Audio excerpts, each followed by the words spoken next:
Olá, professor. Aqui quem fala é o aluno Marco Antônio Pontual, aluno do professor Dr. Rubem Carlos Benante, da disciplina de Programação 1.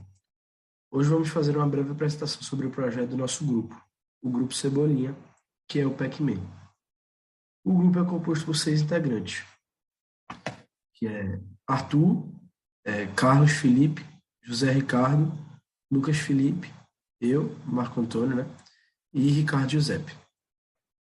O Pac-Man é um jogo que acho que todo mundo conhece, né?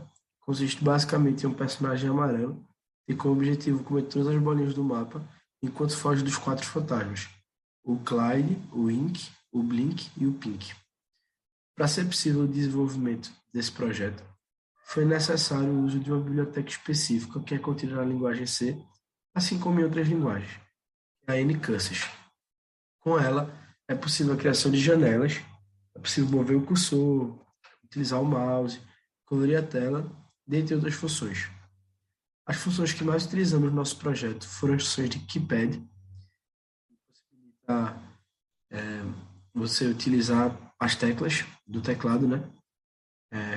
Para, por exemplo, acessar uma opção do menu, ou então até movimentar o Pac-Man pelas setas, né? E utilizamos também a função Init Screen para iniciar uma tela e algumas funções de cores, como a Tron e a Atrof, né, que serve para ativar e desativar uma cor, por exemplo, um par de cores, né? A Start Color, a Init Pair e a Color Pair, além da MV Print W, né, Move Print W, para printar alguma coisa na tela. E aí eu vou passar a palavra para o meu próximo amigo aí que vai falar. Boa tarde, me chamo Ricardo Giuseppe e vou mostrar como a criação dos nossos menus foram feitas. Inicialmente, existem dois tipos de menus, o principal e os secundários, que são jogar, controles, copyright e sair do jogo. Nós também utilizamos três variáveis principais, CH, que receberia o input do usuário, destaque, que mostraria qual a opção foi selecionada, e o play, que é a porta de entrada para os menus secundários. Para a escolha das opções, nós utilizamos um laço for. Ao apertar a tecla Keydown, por exemplo, antes o destaque equivale a 0, vai passar a ser 1, e depois 2, 3. Já se a gente apertar o Key-Up, o que vai acontecer é que o destaque, que antes valia 3, vai passar a ser 2, depois 1, depois 0. Antes, para evitar o problema se caso a gente aperte um keydown ou um key-up extra, nós utilizamos um limitador de escolhas. Como funciona? Caso a gente aperte um keydown extra, o valor do destaque, que antes era 3, vai passar a ser 4. E o código vai fazer o seguinte: se o destaque for igual a 4, então ele vai voltar a ser 3. E a mesma coisa acontece caso a gente aperte o key-up. Caso ele seja 0, ele vai passar a ser menos 1. E caso ele seja menos 1, e para selecionar a escolha, caso o destaque seja 0 e a gente aperte Enter, o Play vai receber o valor de 1 e vai entrar no menu de jogo. Ou seja, vai chamar o T-Game, que vai entrar no mapa. Caso o destaque seja igual a 1, então o Play vai receber o valor 2 e vai entrar na opção menu controles. E caso o play seja igual a 3, vai entrar no menu de copyright. Caso o play seja igual a 4, vai entrar no menu de saída.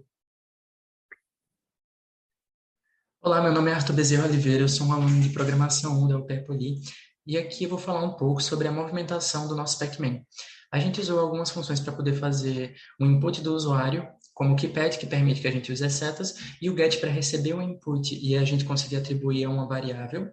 Essa variável, no caso, a gente usou para colocar nos nossos switches, que dentro deles tem cada case que define o caso para caso ele seja up, down, left ou right. Assim a gente consegue controlar o Pac-Man usando as setas. O while para poder manter a movimentação em um ciclo. E o if para poder fazer a limitação de movimento do Pac-Man.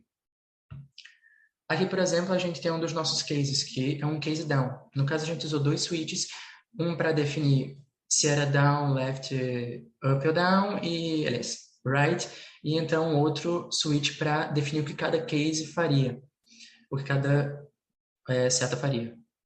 Aqui no caso ele define a posição atual como down. Caso a a próxima posição em Y dele for diferente de uma hashtag, que no caso é a parede, ele pode continuar. E se for diferente dessa barrinha, que é a porta da Casa dos Fantasmas, ele também pode continuar. Aqui nós temos a aquisição de pontuação do Pac-Man, que nós colocamos dentro da movimentação. Caso ele comece uma pastilha, ele ganharia 10 pontos. Caso comece um pastilhão, ganharia 50 pontos, ativaria o modo Afraid dos Fantasmas. Aqui, caso comece a cereja, ele ganharia 50 pontos. E a posição atual dele se torna um espaço vazio, permitindo que ele não deixe rastro.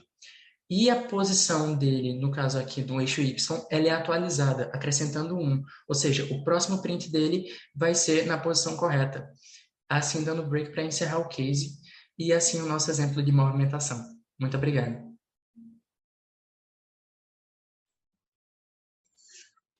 Olá, meu nome é Carlos Felipe. Vou falar sobre a vida do Pac-Man. Como podemos ver aqui na função TD, o Pac-Man inserirá a partida com direito a 3 vidas, onde essas vidas poderão ser aumentadas ou diminuídas no decorrer da partida. Aumentadas se, porventura, o Pac-Man se alimentar de todas as pastilhas. Aí, o jogo será reinicializado e o Pac-Man ganhará uma vida extra. E também poderão ser diminuídas se, porventura, o Pac-Man sofrer um ataque de um dos fantasmas. No quesito pontuação, o Pac-Man poderá aumentar seu score de várias maneiras. Uma delas é se alimentando das pastilhas grandes e das pastilhas pequenas. Se aumentando as pastilhas menores, você aumentará o score em 10 pontos. Aumentando as pastilhas maiores, aumentará o score em 50 pontos. Existe uma particularidade nas pastilhas grandes. E o Pac-Man, ao se alimentar delas, abrirá espaço também para poder se alimentar também dos fantasmas. E, ao se alimentar dos fantasmas, aumentará seu score em 750 pontos. Existe também a pontuação bônus. Se você chegar no seu score a 1.000 pontos, ou posteriormente a 2.100, surgirá em pontos específicos do mapa que nós chamamos de cereja. O Pac-Man, ao se alimentar dessas cerejas, aumentará seu score em 500 pontos. Se porventura você respeitar todas as regras do jogo e em nenhum momento apertar a tecla R, que é resetar, ou S, que é sair, e posteriormente você vier a perder todas as suas vidas, o jogo será finalizado.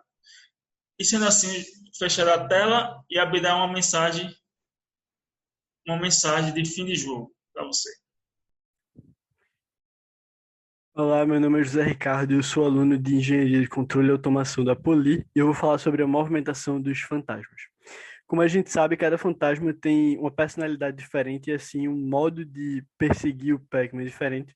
Isso fez com que a gente precisasse criar algumas funções específicas para a movimentação, como é o exemplo da Pink Chase aqui, que é a movimentação, que é a função que vai determinar a movimentação do Pink quando ele está no modo de chase, no modo de perseguição.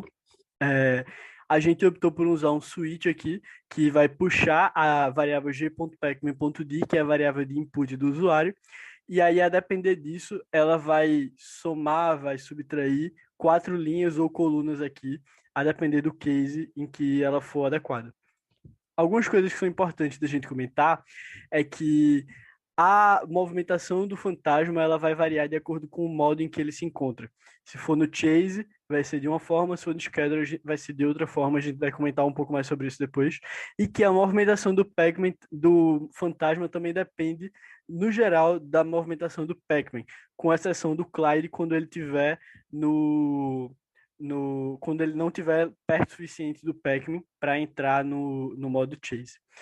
A gente tem algumas das funções aqui que são as mais importantes no nosso código, como a caraca fantasma, que vai determinar a rota do fantasma, a função direcionamento, que vai limpar o rastro do fantasma, está errado aqui. Ela vai impedir que o fantasma imprima pontos no mapa ou que coma os pontos que são a pontuação do Pac-Man. E as funções de modo de cada fantasma. Vamos dar uma olhada rapidinho na função de caraca fantasma, que é a função da rota. Aqui a gente tem uma variável lado, uma variável char lado, que a gente botou na struct depois. E aí a gente usou essa variável para identificar o que é que tem ao lado de cada fantasma, nos lados do fantasma.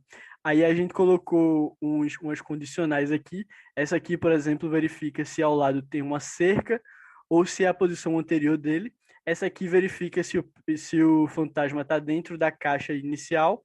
E aí, caso nenhuma dessas seja satisfeita, a gente vai realizar uma triangulação aqui. A gente vai colocar esse lado e o target do fantasma, o objetivo dele, no teorema de Pitágoras para encontrar a menor distância entre a posição atual do fantasma e onde ele quer chegar.